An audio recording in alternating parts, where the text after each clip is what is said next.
মধুপুরে টেকসই কৃষি গড়তে পিজি ট্রাইকোডার্মা বিষয়ক বিশেষ কর্মশালা অনুষ্ঠিত হয়েছে। টাঙ্গাইল মধুপুর থেকে জাহিদুল কবিরের প্রতিবেদনে বিস্তারিত। টাঙ্গাইল মধুপুরে রাসায়নিক নির্ভরতা কমিয়ে টেকসই ও পরিবেশ বান্ধব কৃষি ব্যবস্থা গড়ে তোলার লক্ষ্যে মধুপুরে পিজি ট্রাইকোডার্মা বিষয়ক বিশেষ কর্মশালা অনুষ্ঠিত হয়েছে। শুক্রবার ৮ মে সকালে মধুপুরের মহিষমারা কলেজে এ কর্মশালার আয়োজন করে বাংলাদেশ কৃষি বিশ্ববিদ্যালয়ের রিসার্চ অ্যান্ড ইনোভেশন সেন্টার বাউরিক। কর্মশালায় প্রধান অতিথি হিসাবে উপস্থিত ছিলেন বাংলাদেশ কৃষি বিশ্ববিদ্যালয়ের প্ল্যান্ট প্যাথোলজি বিভাগের এক্সটেনশন প্রধান গবেষক প্রফেসর ড মোহাম্মদ শাহজাহান মঞ্জিল।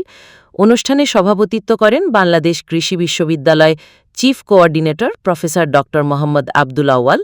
বিশেষ অতিথি হিসাবে উপস্থিত ছিলেন বাংলাদেশ কৃষি বিশ্ববিদ্যালয়ের সহপ্রধান গবেষক ও অধ্যাপক প্রফেসর ড KM মহিউদ্দিন, মধুপুর মহিষমারা এআইপি মোহাম্মদ সানোয়ার হোসেন, বাংলাদেশ কৃষি বিশ্ববিদ্যালয়ের অধ্যাপক প্রফেসর ড মোহাম্মদ আলী আশরাফ, মহিষমারা কলেজের অধ্যক্ষ মোহাম্মদ রাজ্জাক, কৃষিবিদ মোস্তাফিজুর রহমান প্রমুখ।